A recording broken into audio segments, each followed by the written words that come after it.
বৌমা, আমি জানি তোমার কিসের অভাব, সেই অভাব দূর করার জন্যই তো আমি গ্রাম থেকে চলে আসলাম, শুধু তোমার অভাবটা পূরণ করার জন্য।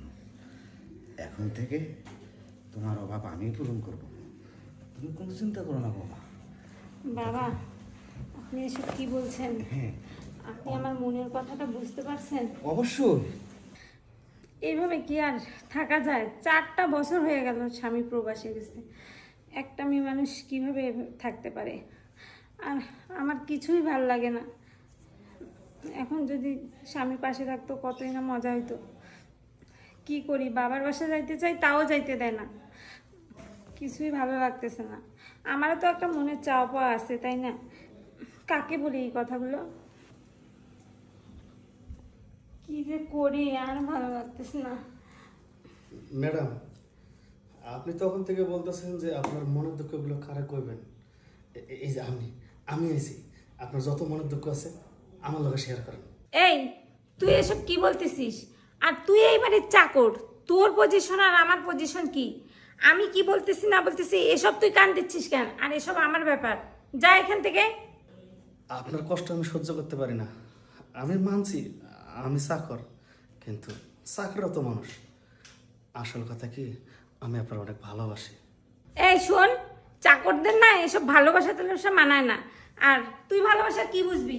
ম্যাডাম, এই যে আমি আপনার পা ধরতেছি, এই আপনার হাত ধরতেছি, খালি একটা বার আমার দিকে সুনজরে তাকান, দেখেন আমি আপনার ভালোবাসায় ভরাই দেবো। এই যে বাড়িটা, এত বড় বাড়ির মধ্যে আপনি একাই থাকেন। এই যে আপনার স্বামী সেই প্রবাসে গেছে, আপনি একা একা অনেক কষ্ট করতেছেন না? এই, আমি কষ্ট করতেছি না কি করতেছি আমার ব্যাপার, এসব তোকে বলতে বলিনি। যা তুই তোর কাজ কর, যা।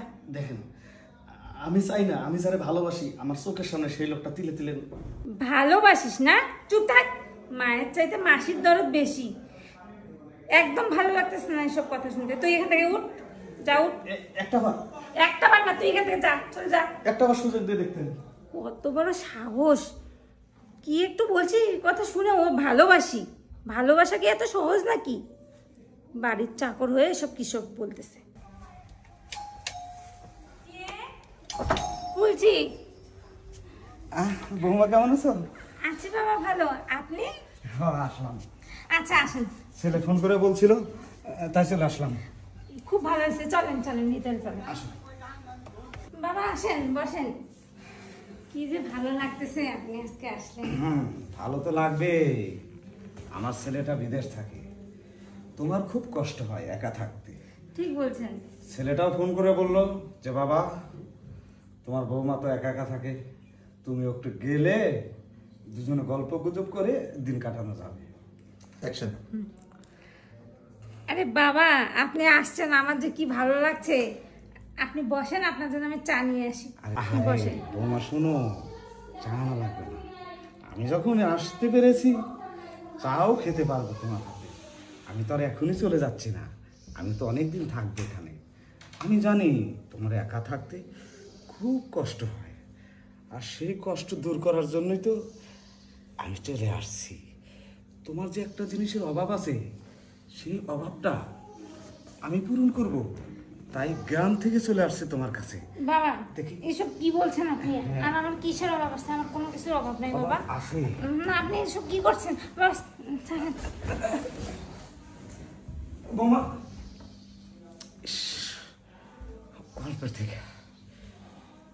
অল্পের থেকে কিছু করতে পারলাম না। তুমি হয়তো জানো না, এখন তুমি আমার কাছ থেকে ছুটে দৌড়িয়ে পালিয়ে গেলা।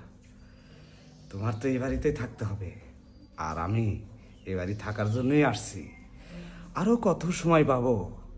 রাত যখন গভীর হবে তখন তুমি আর আমি, এই বাড়ি পুরো ফাঁকা, আর কেউ নেই, তখন কোথায় যাবে?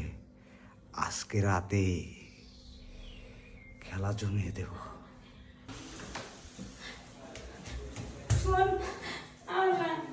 খুব খারাপ লাগতেছে। আরে ম্যাডাম, খারাপ লাগতেছে বুঝলাম না, আর আপনি এভাবে কাঁদতেছেন কেন? কি হয়েছে? দেখ, আমার শ্বশুর আমাকে নিয়ে এসব কি উল্টা পাল্টা করার চিন্তা করতেছিল। হ্যাঁ, হায় হায়, এই ঘরের রক্ষক যদি ভক্ষক হয় তাহলে তো সমস্যা। এখন আপনি কি করবেন? শুন না, আমি না তোর কথা না শুনে রাজি হয়ে খুব ভুল করছি। তুই এক কাজ কর, তুই আমাকে এই নরক থেকে নিয়ে চোখ পালায় যা। সত্যি সত্যি আমি তোকে ভালোবাসি। সত্যি আপনি গরিবের লোকে যাবেন? হ্যাঁ সত্যি, আমি তোর ভালোবাসা বুঝতে পারছি। আমি যদি আপনার নিয়ে গাছতলা থাকি, আপনি আমার লগে গাছতলা থাকবেন? গাছতলায় থাকবো আমি তোর সাথে, কারণ তোর মতো ভালো ছেলে আমি আর পাবো না। আচ্ছা ঠিক আছে, তাহলে এই বাড়িতে আমি আসছেন না, আসেন আমার সাথে। আচ্ছা দাঁড়া, আজকে থেকে মনে কর আমি তোর বউ, আমি তোকে স্বামী হিসেবে গ্রহণ করি। আচ্ছা চলেন।